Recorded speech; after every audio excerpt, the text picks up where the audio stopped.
ಪರಿಷತ್ತು ವಿಪಕ್ಷ ನಾಯಕನಿಗಾಗಿ ಬಿಜೆಪಿಯಲ್ಲಿ ನಾನಾ ನೀನಾ ಫೈಟ್ ಶುರುವಾಗಿದೆ. ಬಣಗಳ ಬಡಿದಾಟದಿಂದ ಪರಿಷತ್ತು ವಿಪಕ್ಷ ನಾಯಕನ ಆಯ್ಕೆ ವಿಳಂಬವಾಗ್ತಾ ಇದೆ. ಸೋಮವಾರದಿಂದ ಆರಂಭವಾಗಲಿದೆ ವಿಧಾನಸಭೆಯ ಅಧಿವೇಶನ. ಸೋಮವಾರ ಸದನ ಆರಂಭವಾಗ್ತಾ ಇದ್ರೂ ಮುಗಿಯದ ಆಯ್ಕೆಯ ಗೊಂದಲ. ಬಿಎಲ್ ಸಂತೋಷ್ ವರ್ಸಸ್ ಯಡಿಯೂರಪ್ಪ ಮಧ್ಯೆ ಆಂತರಿಕ ಕಿತ್ತಾಟ ಜೋರಾಗಿದೆ. ತಮ್ಮ ಶಿಷ್ಯ ಸಿಟಿ ರವಿ ಪರವಾಗಿ ಬಿಎಲ್ ಸಂತೋಷ್ ಬ್ಯಾಟಿಂಗ್ ಅನ್ನ ಮಾಡಿದ್ದಾರೆ. ಹೈಕಮಾಂಡ್ ನಾಯಕರ ಮುಂದೆ ರವಿ ಹೆಸರು ತೇಲಿ ಬಿಟ್ಟಿರೋ ಸಂತೋಷ್. ಬಿಎಲ್ ಸಂತೋಷ್ ಪ್ಲಾನ್ಗೆ ಬಿಎಸ್ ಯಡಿಯೂರಪ್ಪ ಟಕ್ಕರ್ ಅನ್ನ ಕೊಟ್ಟಿದ್ದಾರೆ. ಸಿಟಿ ರವಿ ನೇಮಕಕ್ಕೆ ಬಿಎಸ್ ಯಡಿಯೂರಪ್ಪ ತೀವ್ರ ವಿರೋಧವನ್ನ ವ್ಯಕ್ತಪಡಿಸಿದಾರಂತೆ. ಇಬ್ಬರ ಮಧ್ಯೆ ಜಗಳದಿಂದ ಪರಿಷತ್ತು ವಿಪಕ್ಷ ನಾಯಕನ ಆಯ್ಕೆ ವಿಳಂಬವಾಗ್ತಾ ಇದೆ.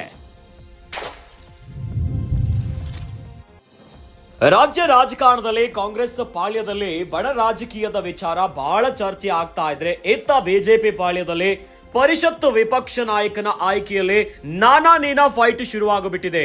ಬಣಗಳ ಬಡಿದಾಟದಿಂದ ಪರಿಷತ್ ವಿಪಕ್ಷ ನಾಯಕನ ಆಯ್ಕೆ ವಿಳಂಬವಾಗ್ತಾ ಇದೆ. ಇನ್ನು ಸೋಮವಾರದಿಂದ ಆರಂಭವಾಗಲಿದೆ ವಿಧಾನಸಭೆಯ ಅಧಿವೇಶನ. ಸೋಮವಾರ ಸದನ ಆರಂಭವಾಗ್ತಾ ಇದ್ರು ಕೂಡ ಇನ್ನೂ ಬಿಜೆಪಿ ಪಾಳ್ಯದಲ್ಲಿ ಯಾರು ವಿಪಕ್ಷ ನಾಯಕ ಎನ್ನುವಂತ ಆಯ್ಕೆಯ ಪ್ರಕ್ರಿಯೆಯ ಗೊಂದಲ ಮುಗಿದಂತೆ ಕಾಣಿಸ್ತಾ ಇಲ್ಲ.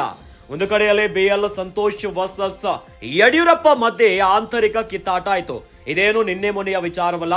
ಹಿಂದಿನಿಂದ ಕೂಡ ಬಿಎಲ್ ಸಂತೋಷ್ ವರ್ಸಸ್ ಯಡಿಯೂರಪ್ಪನ ಮಧ್ಯೆ ಆಂತರಿಕವಾಗಿರುವಂತಹ ಕಿತ್ತಾಟ ಭಾರಿ ಚರ್ಚೆ ಆಗ್ತಾ ಇತ್ತು. ಆದ್ರೆ ಈಗ ತಮ್ಮ ಶಿಷ್ಯ ಆಗಿರುವಂತಹ ಸಿಟಿ ರವಿ ಪರವಾಗಿ ಬಿಎಲ್ ಸಂತೋಷ್ ಅವರು ಬ್ಯಾಟಿಂಗ್ ಅನ್ನು ಮಾಡಿದ್ದಾರೆ.